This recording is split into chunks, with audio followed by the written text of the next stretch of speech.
નમસ્કાર દર્શક મિત્રો, સ્વાગત છે તમારું ગુજરાત ટોટલ બજાર યુટ્યુબ ચેનલ પર।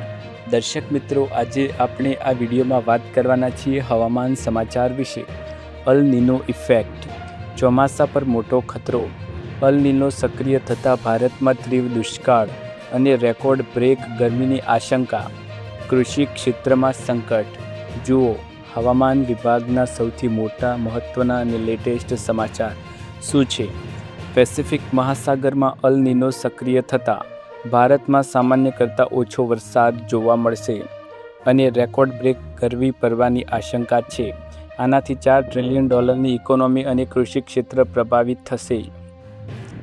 વૈશ્વિક હવામાનમાં આવી રહેલા મોટા ફેરફારને કારણે ભારત સહિત સમગ્ર દક્ષિણ પૂર્વ એશિયા માટે ચિંતાજનક સમાચાર સામે આવ્યા છે।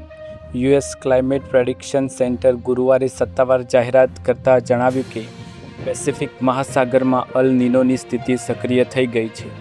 હવામાન વૈજ્ઞાનિકોના અંદાજ મુજબ 2026-27ના શિયાળા દરમિયાન આ સ્થિતિ વધુ મજબૂત અને ઘાતક બને તેવી આશંકા છે। આ કુદરતી ઘટનાના કારણે તાપમાનમાં અસાધારણ વધારો થશે, જેના પરિણામે ભારતમાં ચોમાસું નબળું પડવા ઉપરાંત દુષ્કાળ અને તીવ્ર મોંઘવારી જેવી ગંભીર પરિસ્થિતિઓ સર્જાઈ શકે છે। અલ નીનો શું છે અને તે કેવી રીતે સર્જાય છે? અલ નીનો એક વૈશ્વિક કુદરતી ભૌગોલિક ઘટના છે। સામાન્ય સંજોગોમાં પ્રશાંત મહાસાગરમાં ફૂંકાતા ટ્રેડ પવનો ગરમ પાણીને પશ્ચિમ તરફ ધકેલે છે, પરંતુ જ્યારે આ પવનો નબળા પડે છે ત્યારે મધ્ય અને પૂર્વીય વિષુવવૃત્તીય પેસિફિક મહાસાગરમાં ગરમી પાણી જમા થવા લાગે છે। મહાસાગરની સપાટીનું તાપમાન વધતા કારણે વૈશ્વિક હવામાનની આખી પેટર્ન બદલાઈ જાય છે। આના લીધે વિશ્વના કેટલાક પ્રદેશોમાં ભારે પૂર આવે છે, જ્યારે ભારત જેવા દેશોમાં ચોમાસાના પવનો ખોરવાઈ જતાં ભયંકર સૂકો દુષ્કાળ પડે છે।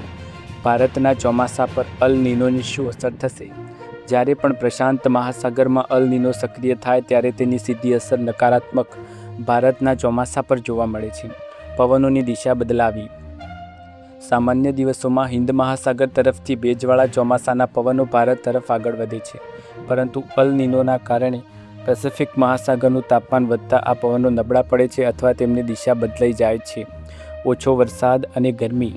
પવનો નબળા પડવાના કારણે દેશમાં સામાન્ય કરતાં ખૂબ જ ઓછો વરસાદ પડે છે અને સમગ્ર ભારતમાં તાપમાનના તમામ રેકોર્ડ તૂટી જાય છે।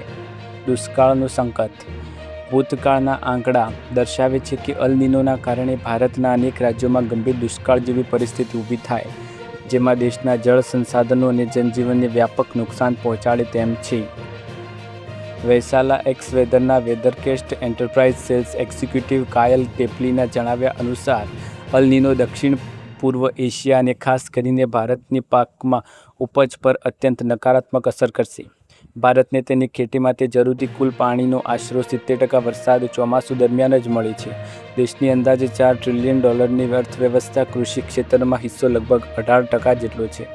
જો ચોમાસું નબળું રહેશે તો ખરીફ પાક જેવા કે ડાંગર, કપાસ અને સોયાબીનના ઉત્પાદનમાં મોટો ઘટાડો થઈ શકે છે। એટલે જ નહીં, જમીનમાં ભેજની અછતને કારણે ત્યારબાદ આવતા રવિ પાકને પણ તેની માઠી અસર સહન કરવી પડી શકે તેમ છે।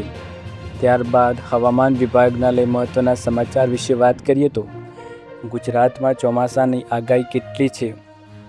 આવો જાણીએ અંબાલાલ પટેલની આગાહી અને ગુજરાતમાં વરસાદ।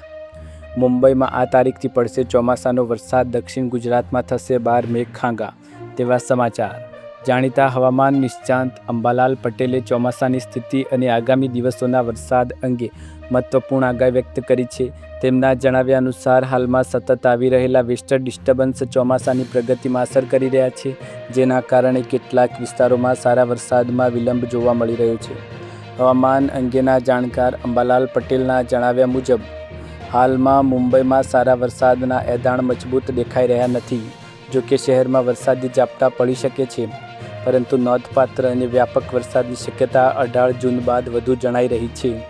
તેમણે જણાવ્યું કે 16 જૂન પહેલાં દક્ષિણ ગુજરાત અને દક્ષિણ સૌરાષ્ટ્ર તેમજ મધ્ય ગુજરાતના કેટલાક વિસ્તારોમાં વરસાદી પ્રવૃત્તિ જોવા મળી શકે છે। જો કે આ સમયગાળામાં ભારે અથવા વ્યાપક વરસાદની શક્યતા ઓછી છે। અંબાલાલ પટેલની આગાહી મુજબ 18થી 20 જૂન દરમિયાન મુંબઈ, દક્ષિણ ગુજરાત, દક્ષિણ સૌરાષ્ટ્ર અને ગુજરાતના અન્ય કેટલાક વિસ્તારોમાં વરસાદની ગતિવિધિઓ વધારો થઈ શકે છે। આ સમયગાળા દરમિયાન ચોમાસું વધુ સક્રિય બનવાનો સંકેત પણ જોવા મળી રહ્યો છે. આગાહી અનુસાર 23 થી 27 જૂન વચ્ચે ગુજરાતના અનેક વિસ્તારોમાં સારો વરસાદ થશે. સાથે જ મુંબઈ અને મહારાષ્ટ્રના કેટલાક વિસ્તારોમાં અતિભારે વરસાદની સ્થિતિ સર્જાવાની શક્યતા વ્યક્ત કરવામાં આવી છે. દક્ષિણ ગુજરાતના કેટલાક વિસ્તારોમાં પણ અતિવૃષ્ટિ જેવા પરિસ્થિતિ ઊભી થઈ શકે છે. વધુમાં 27 થી 29 જૂન દરમિયાન મહારાષ્ટ્ર અને દક્ષિણ ગુજરાતના વિસ્તારોમાં ભારે વરસાદની શક્યતા યથાવત રહેવાની આગાહી કરવામાં આવી છે. અંબાલાલ પટેલના જણાવ્યા મુજબ 29 થી 7 જુલાઈ વચ્ચે ગુજરાત સહિત દેશના અનેક વિસ્તારોમાં સારો વરસાદ થઈ શકે છે. જો કે હવામાનમાં બનતા વિવિધ પરિબળોના કારણે ચોમાસાની ગતિમાં થોડો વિક્ષેપ જોવા મળશે. ખેડૂતોને સંદેશ આપતા તેમણે જણાવ્યું કે ચોમાસામાં જો વરસાદ વચ્ચે બ્રેક જેવી સ્થિતિ સર્જાય તો ખેડૂતોએ પાક માટે જરૂરી સિંચાઈનું યોગ્ય આયોજન અને વ્યવસ્થાપન કરવું જોઈએ, જેથી પાકને નુકસાન ના થાય. જાણીતા હવામાન નિષ્ણાત અંબાલાલ પટેલે ચોમાસાની સ્થિતિ અને આગામી દિવસોમાં વરસાદ અંગે મહત્વપૂર્ણ આગાહી કરી. તેમના જણાવ્યા અનુસાર હાલમાં સતત આવી રહેલા વેસ્ટર્ન ડિસ્ટર્બન્સ ચોમાસાની પ્રગતિને અસર કરી શકે છે, જેના કારણે કેટલાક વિસ્તારોમાં સારા વરસાદ માટે વિલંબ જોવા મળી શકે તેમ છે. આગામી 7 દિવસ રહેશે વરસાદી માહોલ. 16 જૂન સુધી ગુજરાતના આ વિસ્તારોમાં વરસશે વરસાદ. હવામાન નિષ્ણાતોના જણાવ્યા અનુસાર અરબી સમુદ્ર અને બંગાળની ખાડીમાં સર્જાઈ રહેલી અનુકૂળ પરિસ્થિતિઓના કારણે રાજ્યમાં ચોમાસાનું આગમન માટે માહોલ તૈયાર થઈ ગયો છે. આગામી દિવસોમાં વરસાદી પ્રવૃત્તિમાં વધારો થતાં ગુજરાતમાં ધીમે ધીમે ચોમાસું સત્તાવાર આગમન થવાની શક્યતા વધુ મજબૂત બની રહી છે. હવામાન વિભાગના મુજબ 16 જૂન દરમિયાન દક્ષિણ ગુજરાતના અનેક જિલ્લાઓમાં વરસાદી ઝાપટાથી લઈને હળવાથી મધ્યમ વરસાદ નોંધાઈ શકે છે. ખાસ કરીને વલસાડ, નવસારી, ડાંગ, તાપી અને સુરત સહિતના વિસ્તારોમાં વરસાદની શક્યતા વધુ રહેલી છે. વરસાદના કારણે તાપમાનમાં ઘટાડો થવાની સાથે લોકોને ગરમીમાંથી આંશિક રાહત મળશે. સૌરાષ્ટ્રના કેટલાક જિલ્લાઓમાં પણ વરસાદની સંભાવના. બીજી તરફ 16 જૂન દરમિયાન સૌરાષ્ટ્રના અમુક જિલ્લાઓમાં પણ વરસાદની પ્રવૃત્તિ વધવાની સંભાવના વ્યક્ત કરવામાં આવી છે. અમરેલી, ભાવનગર, ગીર સોમનાથ, જૂનાગઢ અને આસપાસના વિસ્તારોમાં વાદળછાયું વાતાવરણ રહેવાની સાથે વરસાદી ઝાપટા પણ જોવા મળી શકે છે. ચોમાસાના આગમન માટે અનુકૂળ પરિસ્થિતિ. હવામાન નિષ્ણાતોના જણાવ્યા અનુસાર અરબી સમુદ્ર અને બંગાળની ખાડીમાં સર્જાઈ રહેલી અનુકૂળ પરિસ્થિતિઓના કારણે રાજ્યમાં ચોમાસાના આગમન માટે માહોલ તૈયાર થઈ ચૂક્યો છે. આગામી દિવસોમાં વરસાદી પ્રવૃત્તિ વધારો થતાં ગુજરાતમાં ધીમે ધીમે ચોમાસું સત્તાવાર આગમન થવાની શક્યતા વધુ મજબૂત બની રહી તેમ દેખાઈ રહ્યું છે.